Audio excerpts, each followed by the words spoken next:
ng ating series na pinamagatang Bakit maraming mga born again pastor ay nasa Old Testament pa rin? At kung hindi mo pa napapanood ang alin sa part 1, part 2, and part 3, nako, mabuti pang ihinto mo muna ang panonood nito. May link sa baba ng video na ito mula part 1 hanggang part 3. Kasi makukonfuse lang kayo kapag pinanood nyo ito without studying part 1 to part 3. Ngunit kung napanood mo na ang part 1, part 2, at part 3, magaling kaibigan, pagpatuloy mo lang ang panonood ng last part na ngayon. Bakit maraming mga born again pastor ay nasa Old Testament pa rin? What I mean is, bakit maraming born again pastor na ang basehan ng kanilang pananampalataya ay nasa Old Testament pa rin? Bakit ang kanilang mga turo na pananampalataya ay bumabase pa rin sa kautusan ng mga Hudyo, gayong hindi naman tayo Hudyo? Pilipino tayong Kristiyano, di ba? Sa part 1, part 2, at part 3, may kapit nating tinalakay kung anong meron sa bagong tipan. At verse by verse, napatunayan naman natin ito sa dalawang part. Kaya ang mabuhay sa pananampalataya sa regalo ng Diyos ang ating purpose sa buhay. Kaya kung natapos mo na kaibigan ng mula part 1 hanggang part 3, naniniwala ako na naiintindihan mo na kahit papaano ang bagong tipan. So ito yung tanong, no? Ano ba ang totoong gospel? Kasi ang bagong tipan, kapag ipinapangaral, ang tawag dito ay gospel o mabuting balita. Dahil ang bagong tipan is all about gift na ibinigay ng Diyos sa atin. Ang regalong ito ay kanyang bugtong na anak na si Jesus ay may tinapos sa krus ng Kalbaryo. So nag-iwan ng sumpa si Kristo sa krus para ikaw ay maligtas, mapatawad, maging banal, maging malusog at pagpalain sa pamamagitan na lamang ng iyong pananampalataya. Okay? Ang kanyang tinapos ay hindi natatapos lang sa kaligtasan ng iyong kaluluwa sa impyerno, kundi ginawa ka rin niyang perpekto, pinagaling sa iyong mga future sickness, at bukod kang pinaburan ng Diyos. Okay? So automatic itong mangyayari sa iyo kung ikaw ay mananampalataya. Sa tingin nyo, good news ito o bad news? So yan ang good news, di ba? May regalo ang Diyos. Kaya ang tawag sa mabuting balitang ito ay the gospel of God's grace. At ito ang pinapangaral ni Apostol Paul. Sabi niya, Acts 20 verse 24, no? Sabi, however, I consider myself worth nothing to me, if only I may finish the race and complete the task the Lord Jesus has given me. The task of testifying the gospel of God's grace. So si Apostol Pablo, ito ang kanyang layunin, na ipangaral ang magandang balita ng biyaya ng Diyos. At napag-aral naman natin na ang mga ito ay regalo ng kaligtasan, regalo ng kapatawaran, regalo ng pagiging banal, regalo ng kagalingan, at regalo ng kaginhawaan. Kaya ito yung magandang balita, di ba? Dahil ito ay regalo. Kaya kung ipa-paraphrase mo ang the gospel of God's grace, ito ay the good news of God's gift, para madaling maintindihan. At yan ang pinapangaral ni Apostol Paul. Sabi niya sa Galatians chapter 1 verse 11, mga kapatid, nais kong malaman ninyo na ang magandang balitang ipinapangaral ko ay hindi katha ng tao. Sabi diyan na ang mabuting balita daw na ipinapangaral ni Apostol Pablo ay hindi raw katha ng tao. Hindi po ito ginawa ng tao, hindi po ito inisip ng tao, at hindi po ito nilikha ng tao. So bakit kaya hindi daw gawa ng tao? May papakita mo na ako sa inyong verse, no? 1 Corinthians 1:23, sabi, ngunit ang pinapangaral namin ay si Kristo na ipinako sa krus, na para sa mga Hudyo ay isang katitisuran at para sa mga Hentil ay isang kahangalan. So sa verse na yan, nagpapatunay na ang the gospel of grace ay hindi gawa ng tao. Dahil ang gospel of grace is all about sa pagpako ni Kristo sa krus. Ito ay katitisuran sa mga Hudyo at isang kalokohan sa mga Hentil. So yan pong gospel of grace ay hindi po inimbento ng tao, sapagkat ito ay katitisuran sa tao at ito'y kalokohan sa tao. So alam nyo na hindi po mag-iimbento ang isang tao ng sarili niyang katitisuran At hindi rin mag-iimbento ang tao ng sarili niyang kalokohan. Di ba? Kaya ang turing ng tao, ito ay katitisuran at kalokohan ang gospel of grace. Kaya never siyang maging kathan ng tao. Basahin uli natin, no? Mga kapatid, nais ko malaman ninyo na ang magandang balita na ipinapangaral ko hindi kathan ng tao. Hindi ko ito tinanggap mula sa tao at hindi rin ito itinuro sa akin ng sino mang tao.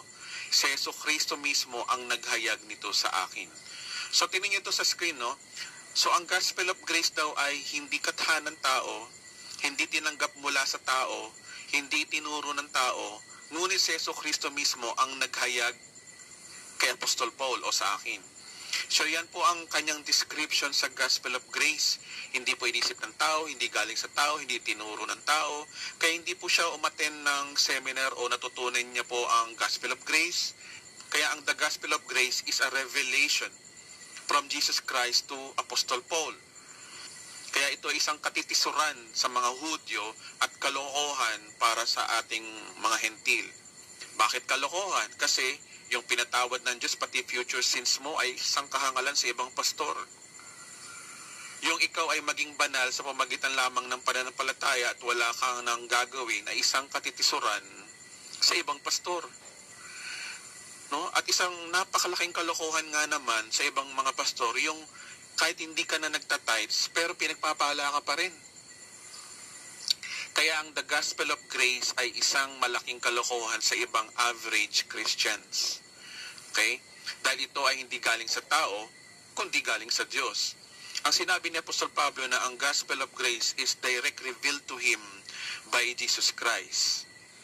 Kaya ang idea dito is gospel of grace is a revelation from God. Ang mga apostol, mga original na apostol, tinuruan ng ating Panginoong Hesus sa loob ng 3 taon. Si Apostol Pablo din naman, tinuruan din ng ating Panginoong Hesukristo doon po sa disyerto ng Arabia ng 3 taon. Kaya meron po siyang mga natanggap na revelation at ito po ay galing sa ating Panginoong Hesus. Tulad po ng in Christ reality, di ba? Kaya mapupunan niyo po yung mga sulat ni Apostol Pablo, no? Puro in Christ, in Christ. In Christ, di ba? Puro ganon. At yung revelation of the rapture of the church, hindi po ito binigay kahit kaninong apostol, maliban lang kay Pablo. Kaya walang mini-mention si Apostol Peter sa rapture.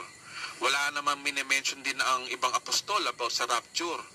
Si Apostol Pablo lang ang nag-mention nito. Bakit? Dahil ang rapture ay para lang sa mga hentil na kagaya po natin.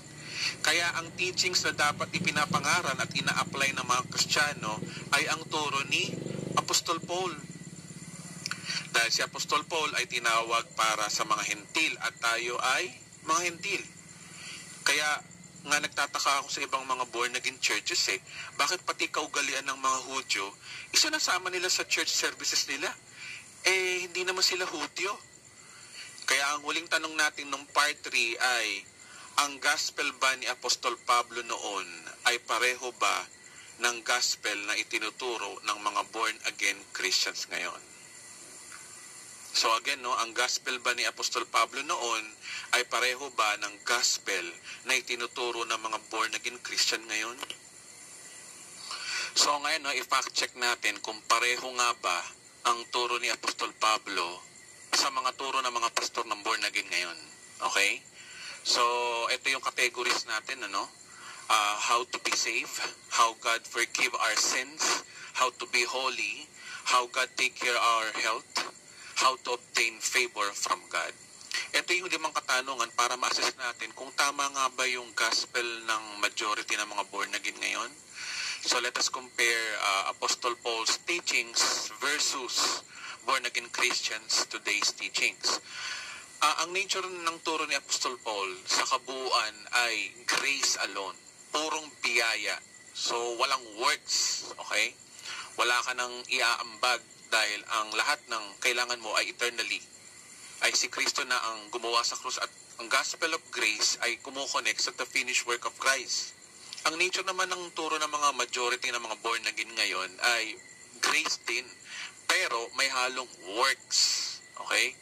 Kaya mapupunan mo yung mga turo nila binabanggit nila ang grace pero ang kasunod eh. Halimbawa, ligtas ka na, pero, di ba? Merong pero, o kaya, pinatawad ka na, pero, laging may ganun, pero, laging ganon. So, let us examine, no? Number 1, or letter A, how to be saved. Alam naman natin ang kaligtasan ay regalo at ang kaligtasan ay forever. Hindi nawawala, walang pura-pura ang pangalan sa aklat ng buhay. So alam na natin yan at napag-aralan na natin yan sa part 2 ng series na ito. You are saved forever. Yan ay stand ni Apostol Paul. Pero ang majority ng mga born again ngayon na ang gospel nila ay yes, by grace, we are saved. Pero pagkatapos mong tanggapin ang ating Panginoong Jesus, kailangan mong sumunod sa kalooban ng Diyos. Diba? Kaya ang stand nila sa salvation is to maintain your salvation. Or else, pwedeng mawala ang iyong kaligtasan. At kapag hindi mo na-maintain ang performance mo bilang Christian, posibleng mawala ang iyong kaligtasan o mabura ang pangalan mo sa aklat ng buhay. Ito ho yung verse nila eh. Mateo 7:21. Sabi dito, hindi lahat ng tumatawag sa akin ng Panginoon, Panginoon ay papasok sa kaharian ng langit, kundi yung mga tao lamang sumusunod sa kalooban ng aking amang nasa langit. Sa araw ng paghuhukom, marami magsasabi sa akin, Panginoon, hindi po ba kami ay nagpahayag ng mensahe mula sa Diyos, nagpalayas ng mga demonyo, at gumawa ng himala sa iyong pangalan? Ngunit sasabihin ko sa kanila, hindi ko kayo kilala. Lumayo kayo sa akin kayong mga gumagawa ng kasamaan. So sa verse 21, sinasabi dyan na hindi lahat ng nagpipray kay Jesus ay papasok sa kaharian ng langit o maliligtas, kundi yung mga tao lamang sumusunod sa kalooban ng aking amang nasa langit. So ayon sa kanila, ang pagsunod daw sa kalooban ng Ama ay yung lumayo sa kasalanan o mamuhay na may kabanalan. So yun ang interpretasyon nila doon. Kaya yung mga sumusunod lang daw sa kalooban ng Diyos ang makakapasok sa kaharian ng langit. Next verse, sabi sa verse 22, dito ninyo malalaman kung sino ang kausap ni Christ sa Judgment Day.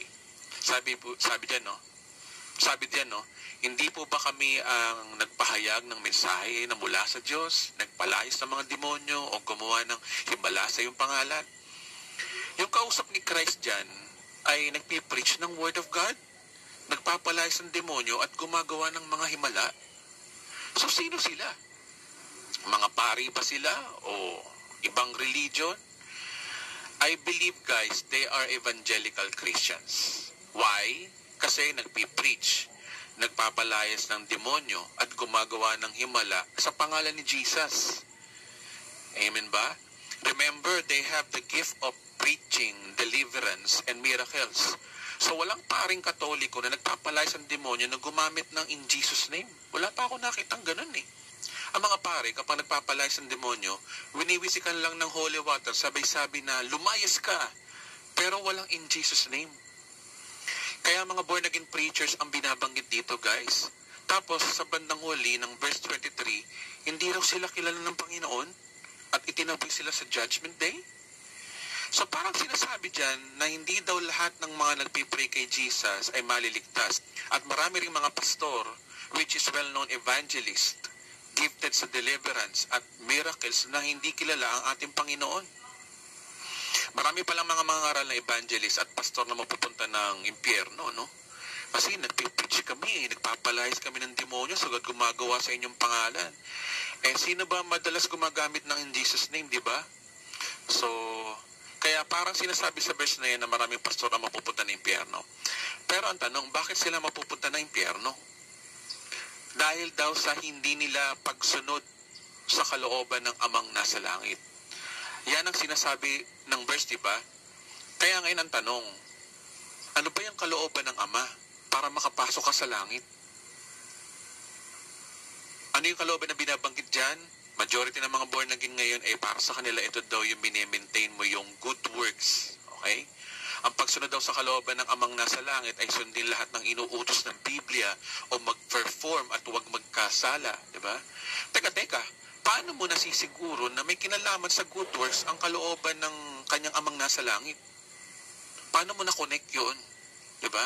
May verse ka ba na nagsasabi na kung ano ang kalooban ng ating amang nasa langit?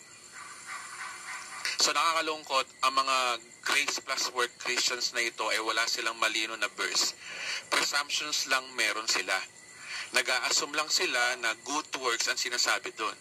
Ngayon, paano kung sabihin ko sa inyo na may verse sa Bible na si Jesus mismo ang nagsabi na kung ano ang kalooban ng kanyang amang nasa langit? Basahin po natin, John chapter 6 verse 40.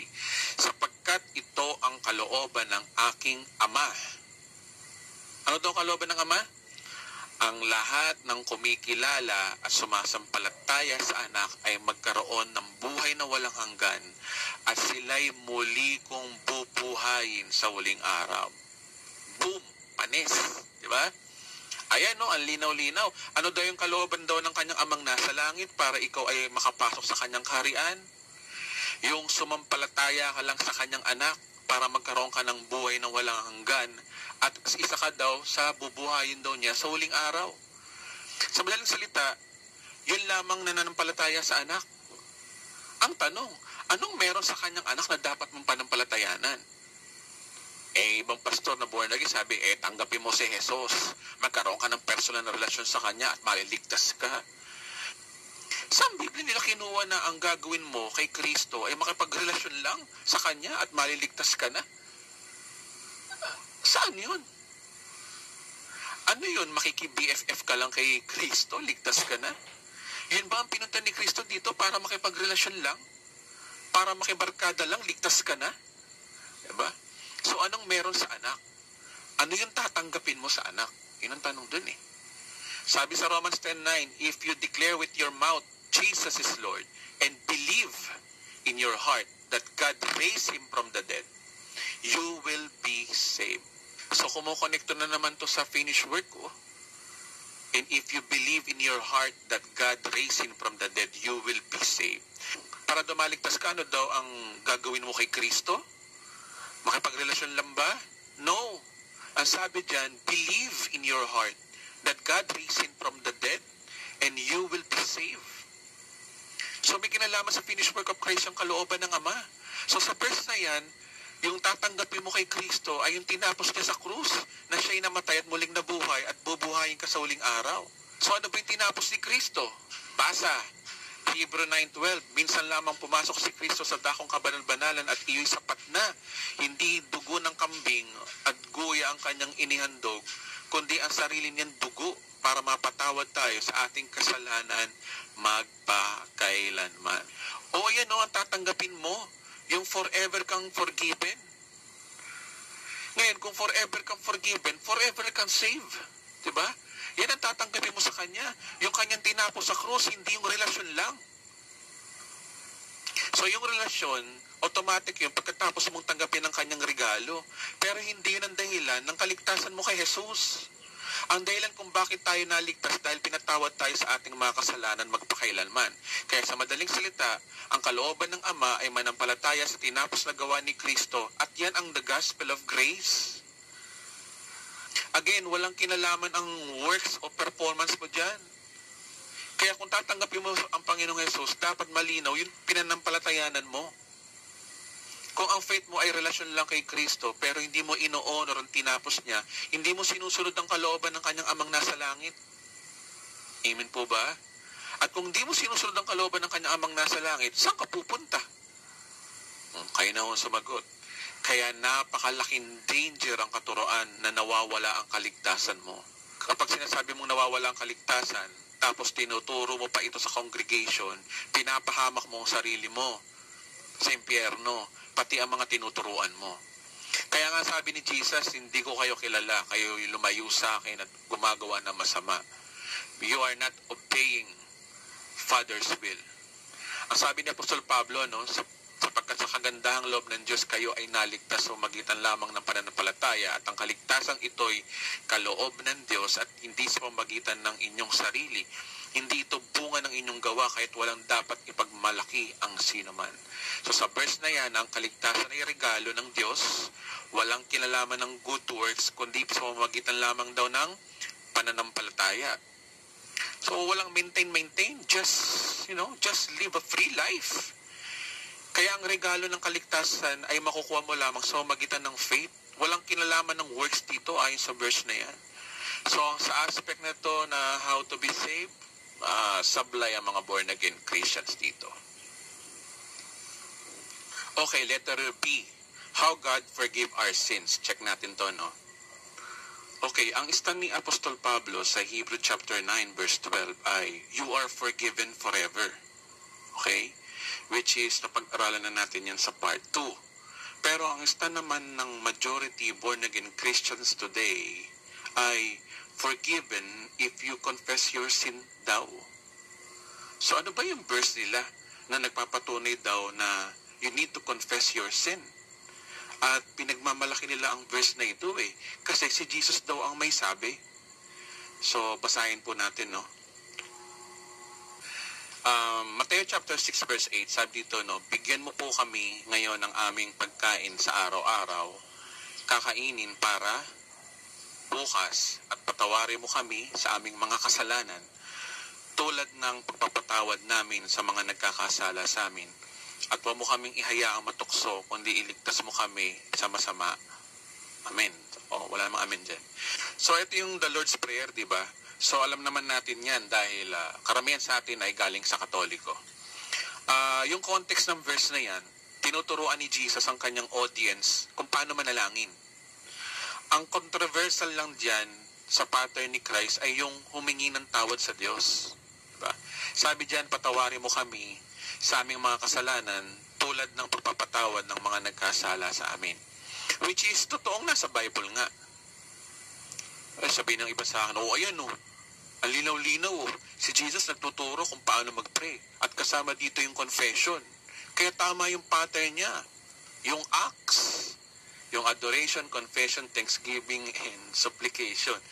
O diba, yun yung mga natutunan natin sa youth fellowship at Sunday school, diba?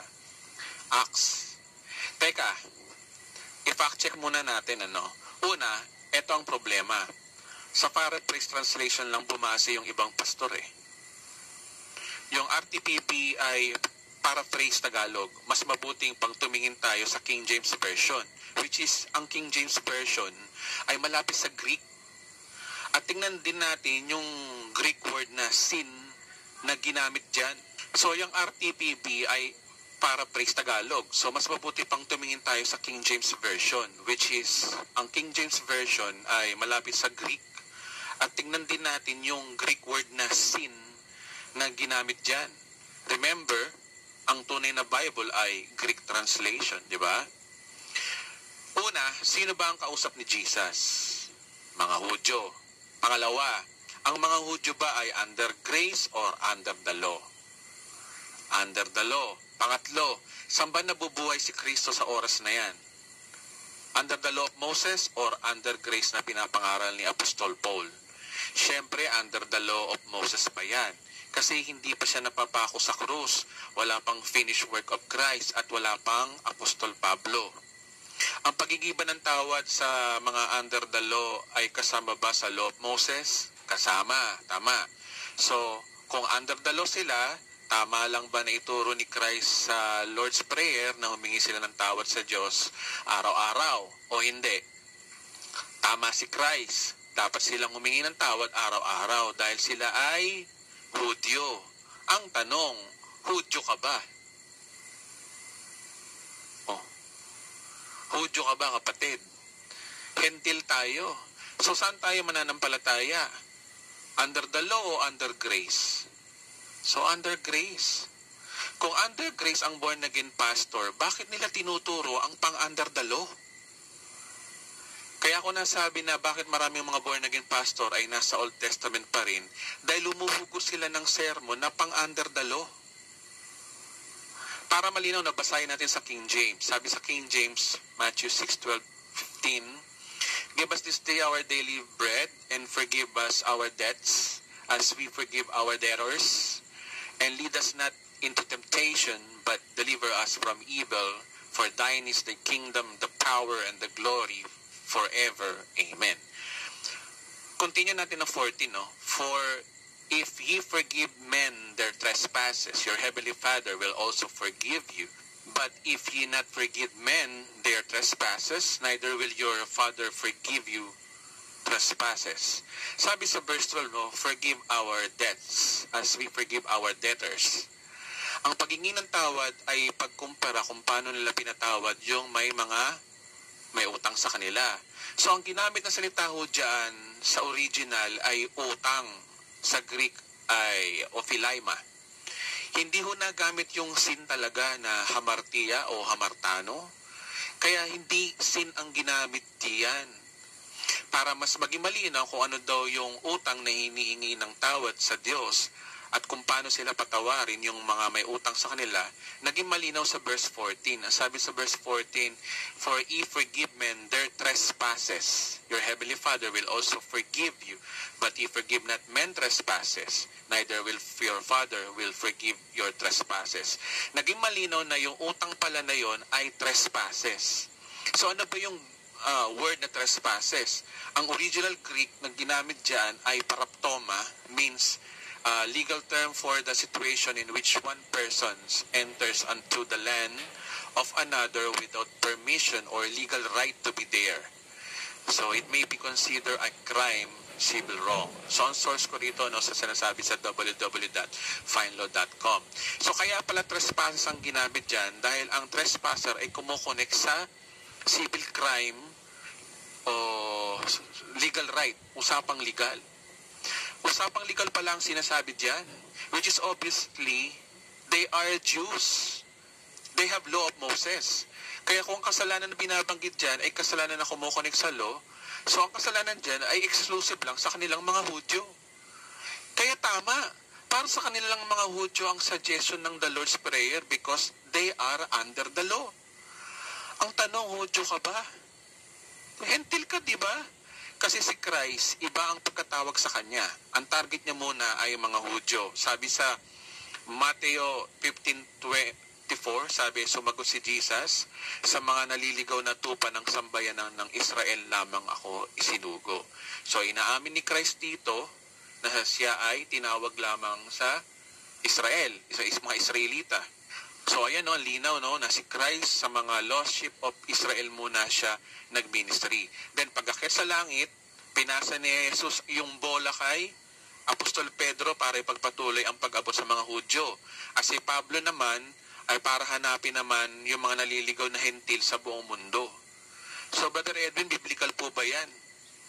Siyempre biblical yan. Sabi sa Galatians 2:7, sabi ni Pablo sabi, sa halip kinikilala nila akong pinili ng Diyos upang mangaral ng magandang balita sa mga hentil.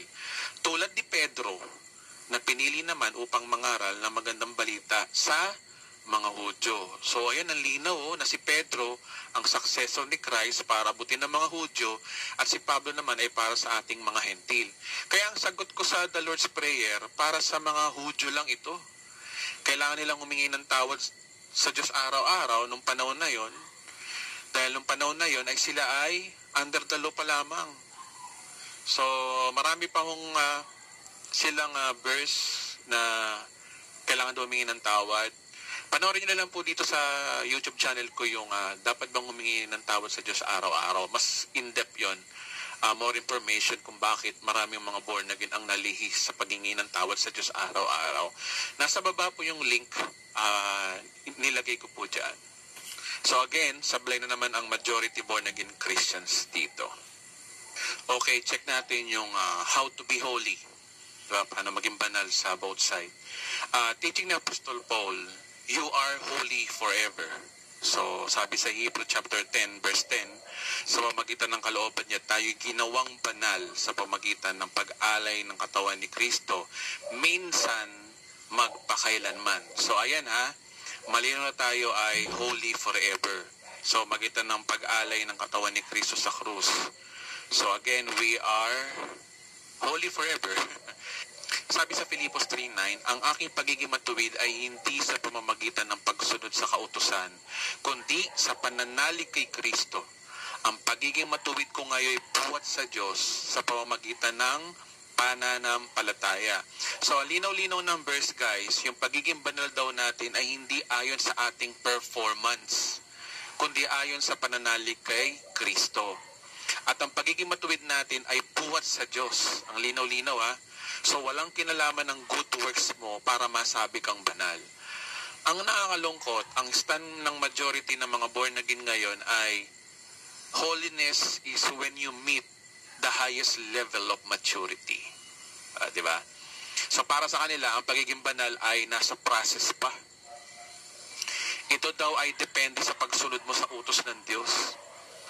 Kaya daw ang Diyos, pinapahintulutan daw niya yung mga tukso at pagsubok ay para ikaw ay mag-mature.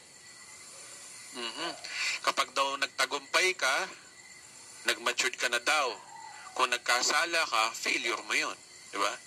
Tapos hingi ka na naman ng tawad sa Diyos araw-araw. At hindi mo alam kung nakamit mo na ba yung level of maturity na tinuturo nila. Naabot mo na ba? O holy ka na ba? Hindi mo malaman kung kailan. Kasi ang tunay daw na kabanalan ay kapag nasa langit ka na. Pero dito sa lupa, dito daw ay yung tamang oras para matutunan mo ang lahat. Then you will holy after your death. May mga gano'n nagtuturo din eh. Kaya aligaga sila sa ministry eh. Dapat unahin ang ministry. Masyadong attached sa ministry, di ba? Kahit napapabayaan na ang pamilya, basta ministry ang unahin. Bakit? Performance. Ano ba yung performance? Good works.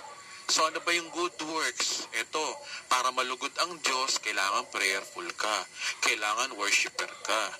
Para answered ang prayer mo agad-agad, mag-fasting ka. Huwag ka makikinig ng worldly song, Brad. Puro worship songs lang. Dapat puspos ka ng Holy Spirit. O diba? Para malugod daw ang Diyos. Para maging close kayo ni God. Again, hindi ako against sa prayer and fasting, ha? Ang against lang ako, yung kaka-prayer and fasting mo, ay binabypass mo na yung ginawa ni Kristo sa'yo. Iniinsulto mo na si Kristo na parang wala siyang ginawa para ikaw'y gawing banal. Diba? Alam nyo, marami pong ibang tinuturo sila para masabi na ikaw ay banal. Kaya tuloy yung iba, no? Nagkaroon na sila ng comparison eh.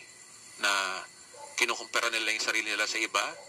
Na mas banal ako kaya sa kanya. Diba? Nagiging self-righteous na yung ibang pastor. Ay, ako, prayerful ako. Ay, ako, worshiper ako. Ay, ako, puspos ako ng Holy Spirit. Nagtatangs ako. Mga ganun eh, no?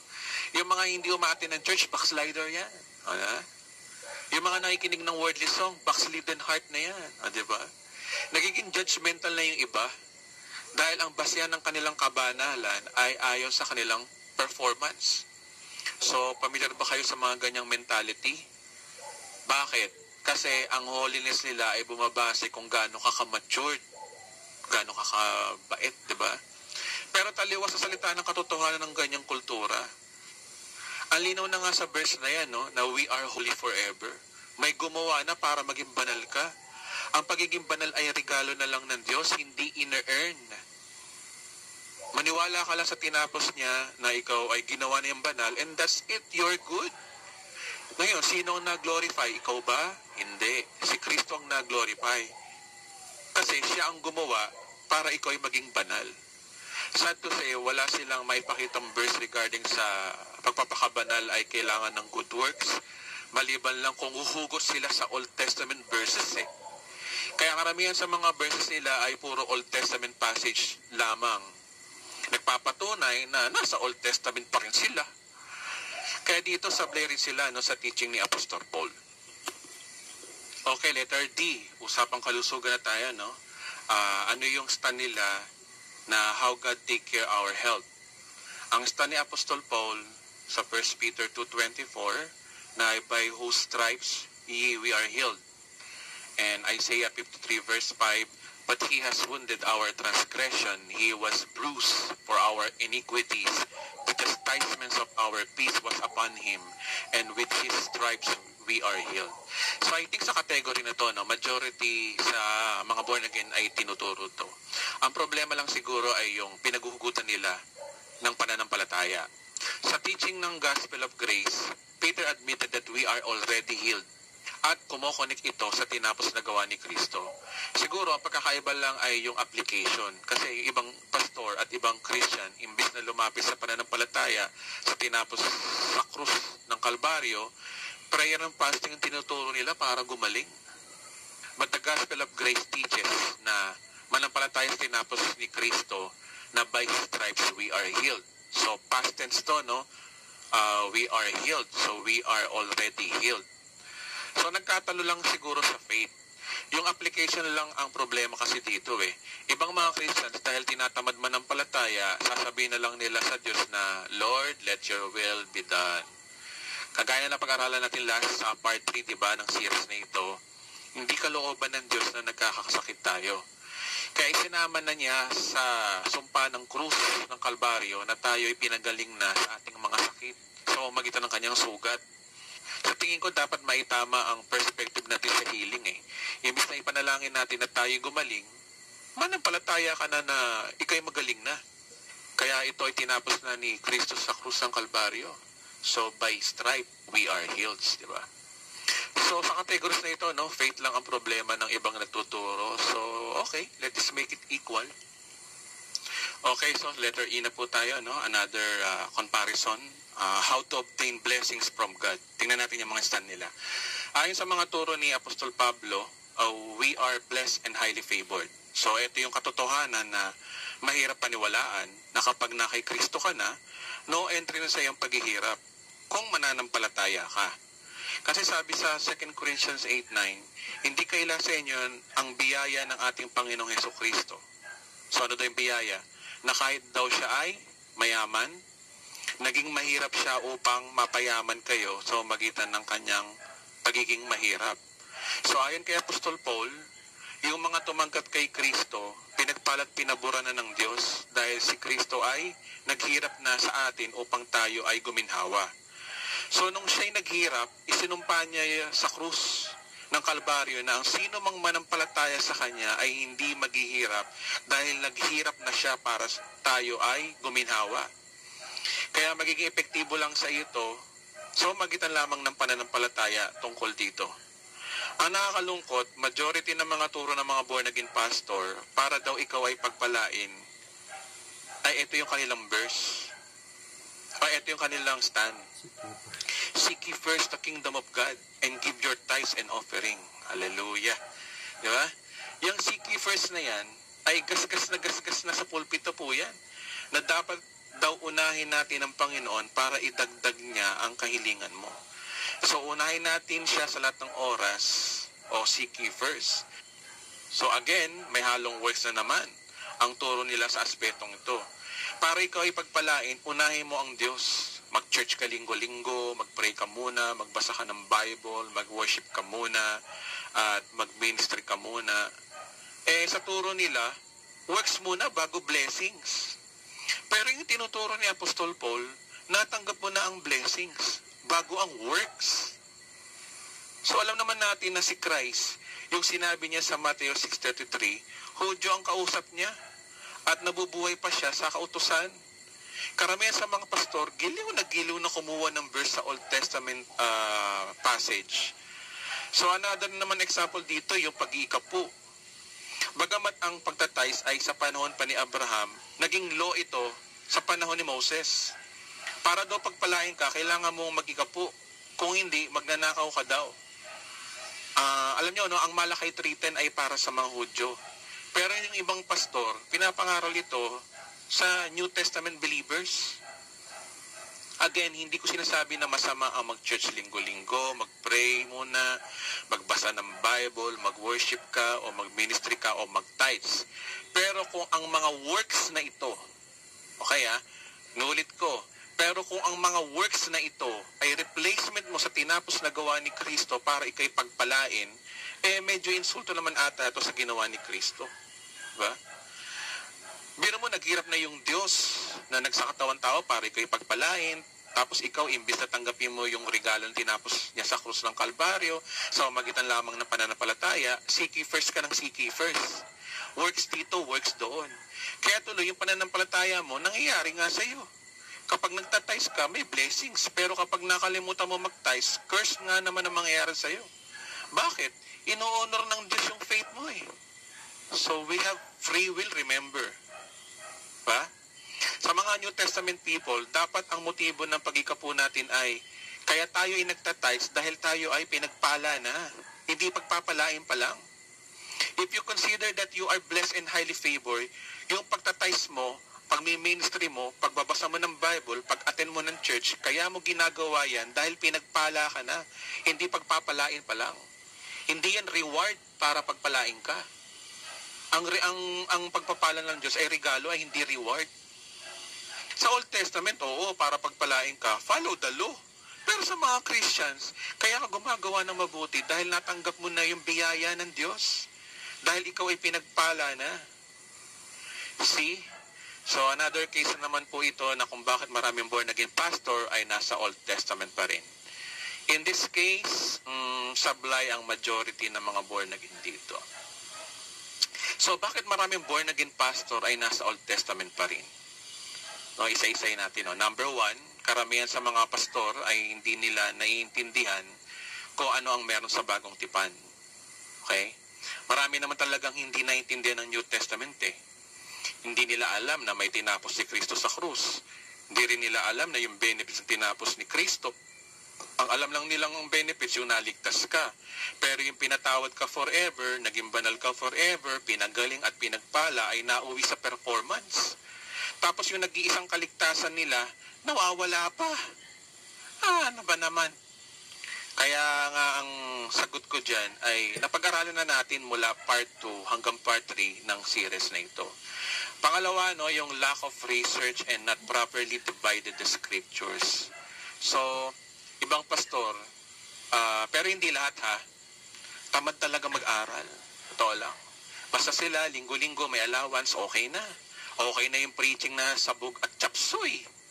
Kaya tuloy, pasa-pasa, tradition, naging tradition na, not knowing that they are spreading the false gospel.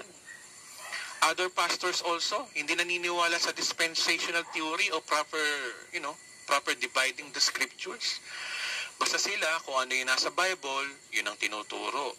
Kahit pang Old Testament at para sa mga Hudyo, yun ang tinuturo.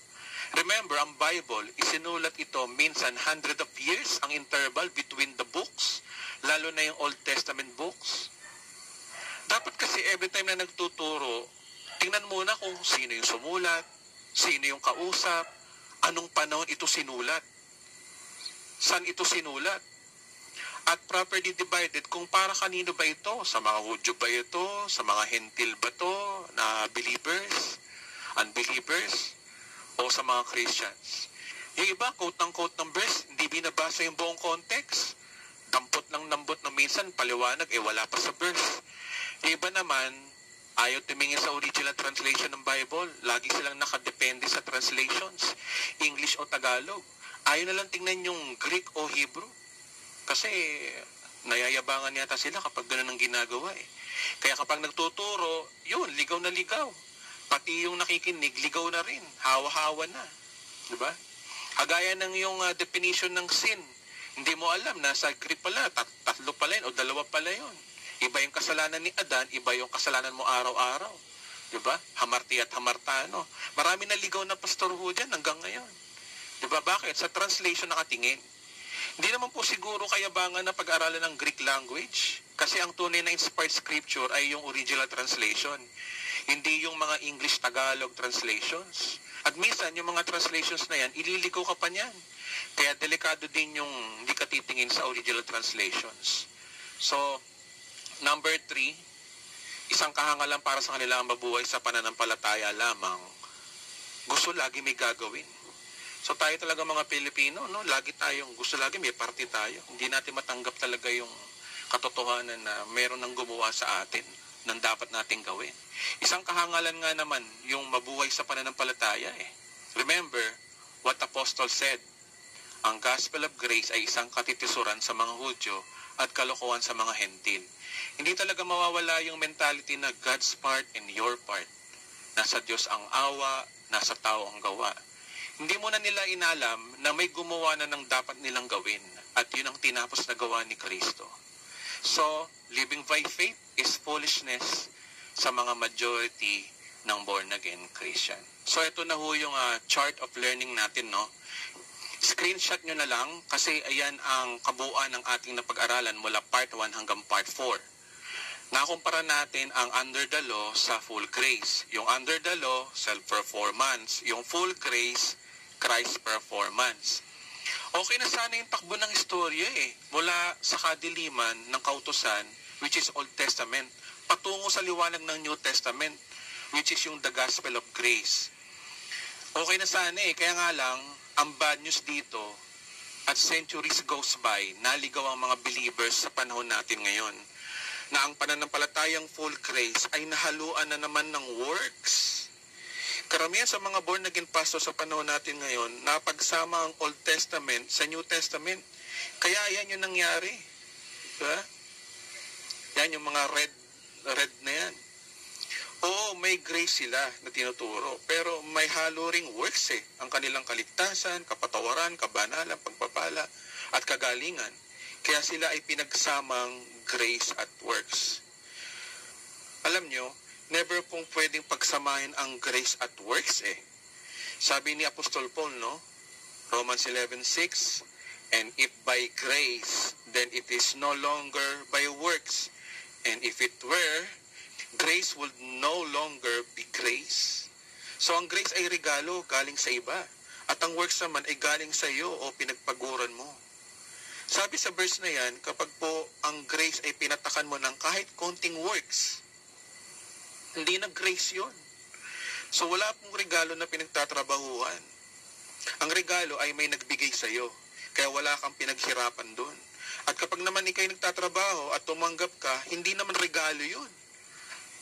Kundi yun ay sweldo. Diba? Kaya mali yung sasabihin mo na sa sweldo ko, re-regaluhan ko sarili ko. O, ano yun? Pinaghirapan mo, tapos regaluhan mo sarili mo. Hindi ho regalo yun. Technically. Kaya dalawa lang ang choice mo, no? Works o grace. Kaya yung mga mixture, hindi po grace yun. Pasok pa rin sila sa works. At yun ang delikado. So there's a danger sa mga mixture, mga kapatid. So ano yung danger sa false gospel? Basahin natin ang verse na ito, no? At dito tayo magtatapos. Galatians chapter 1, verse 6 to 9, NIV. I am astonished that you are so quickly deserting the one who called you by the grace of Christ and turning to a different gospel, which is really no gospel at all.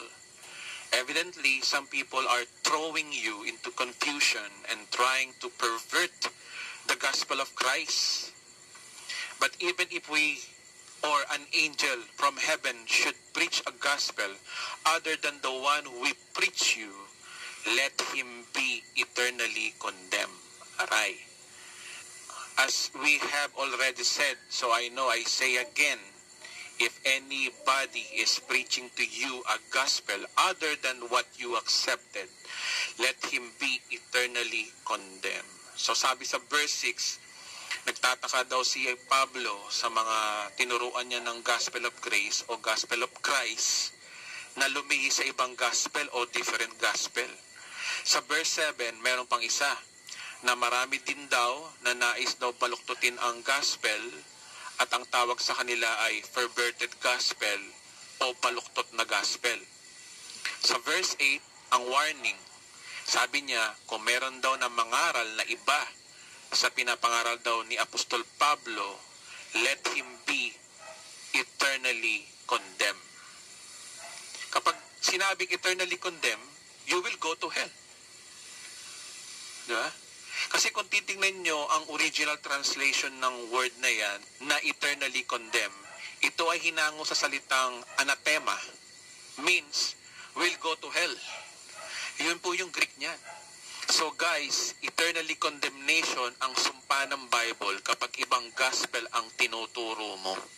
Kung tinuturo ng gospel na ikaw ay ligtas na forever, pero ang tinuturo mo ay nawawala ang kaligtasan at kailangan mo ng Christian's performance, you will go to hell. Bakit kapatid? Wrong gospel ka, Brad. Ang masakit pa nito sa verse 9, inulit pa ulit ni Apostol Paul, sabi niya, inuulit ko, kung sino man sa inyo ang mangaral na iba sa pinapangaral namin, mapunta nawa kayo sa impyerno. Mapunta nawa siya sa impyerno. Kapag ang isang warning ay inulit uli, ibig sabihin nun, you must pay attention. Strong warning talaga. Big deal na big deal po yun. Kahit siya din daw, kapag nagturo daw ng ibang gospel, mapunta na daw siya ng impyerno. So wag ko kayo magalit sa akin, no? Hindi po ako may sabi niyan. Bible na po. Bukod sa biblical na, naka-address pa po sa ating mga hentil na Kristiyano. Tayo talaga to. Kaya wag po sana kayo magalit sa akin. Sa Bible po kayo magalit. Maganda siguro basahin natin sa ibang translation. Sa Galatians 1:8-9 na. Okay, good news. But if we or an angel from heaven should preach to you a gospel that is different from the one we preach to you, may he be condemned to hell. Ayan na. Yung ibang translation, mas malala to, condemned to hell. Ito talaga yung totoong translation kasi anathema ginamit dito eh. So we have said it before and now I say it again. If anyone preaches to you a gospel that is different from the one accepted or the one that you accepted, may he condemn to hell. So, mas malinaw sa translation na yan, yung go to hell eh, no? So, totoo nga yung sinabi ni Kristo sa Mateo 7:21-23, na hindi lahat ng tumatawag sa akin ng Panginoon, Panginoon, ay makakapunta sa kaharian ng langit, kundi yun lamang sumusunod sa kalooban ng aking amang nasa langit. At maliwanag sa John chapter 6 verse 40 na ang kalooban daw ng Ama na nasa langit ay yung manampalataya ka sa tinapos na gawa ni Kristo. Tapos pinapakita doon, yung mga mapupunta ng impyerno ay yung mga mangangaral, mga nagpalayas ng demonyo ng salitang gamit ay in Jesus' name. Eh sino yun? Di ba mga evangelical or born again pastors? Kaya nagprophecy na po si Jesus na maraming pastor ang mapupunta ng impyerno. At sana po wag po kayo masama doon. Ito yung big idea rito guys ha. Sa madaling salita, hindi ang mga nagagawa mong mga kasalanan ang magdadala sa iyo sa impyerno, kundi yung mangaral ka ng maling gospel. Ang turo ng New Testament, you are saved forever and forgiven forever. Kaya wala na yung power of sin para dalhin ka sa impyerno. Wala na hong kamandagang kasalanan. Pero ang lakas ng kapangyarihan na magdadala sa iyo sa impyerno kung maling gospel ang pinagtuturo mo. Kaya kung patuloy pa rin ang pagtuturo mo na nawawala ang kaligtasan, you will go to hell, guys. Sorry po. Yan ang sabi ng Bible eh. Kaya kung nasa mixture ka pa mga kapatid, o mga kapatid kong pastor, mamili po kayo, sir. Turo ni Apostol Paul o turo ng organisasyon nyo? Turo ni Apostol Paul o tradisyon ng simbahan nyo? Turo ni Apostol Pablo o turo ng mga nakasanayan nyo? Turo ni Apostol Pablo o turo ng obispo o ng head superintendent nyo? Turo ni Apostol Pablo o turo mo? Kanino? Turo ni Apostol Pablo o turo mo? So, mamili ka. Tingnan niyo itong video na to, no? Sa ating pag-aaral mula part 1 hanggang part 4, ito ay yung sinumpa ni Christ na ikaw ay forever saved, forever forgiven, forever holy, healed by His stripes, and you are highly favored by God. Ito ang turo na ito ay isang malaking kamangmangan sa mga hindi nakakaintindi. Kasi sabi ng Biblia, no, for the message of the cross is foolishness to those who are perishing. But to us who are being saved, it is the power of God. 1 Corinthians 1:18. Sabi sa verse na yan, sa ating mga nakakaintindi sa turong ito, no, ito ay tunay na kapangyarihan ng Diyos. Hindi ito turo ng tao. Kasi ang Diyos lang ang makakagawa ng yung kaligtasang hindi nawawala. Pati future sins, napatawad. Ginawa kang banal at wala ka man lang naiambag. Pinagaling ka sa kanyang mga sugat at ikaw'y pinagpalat pinaburan in advance. At ito ay makakamtan mo lamang sa magitan ng pananampalataya sa tinapos na gawa ni Kristo. So, ito yung tinasabi na amazing grace. Diba? This is the amazing grace, mga kapatid. And this is the power of God. Kaya isang kalokohan ito sa mga taong hindi kayang mabuhay sa pananampalataya eh. Ang sabi diyan, sila daw ay yung mapapahamak.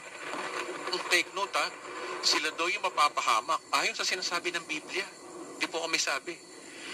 So, salamat kapatid sa panonood mo mula part 1 hanggang part 4 at hindi aksidente kung bakit mo napanood ito.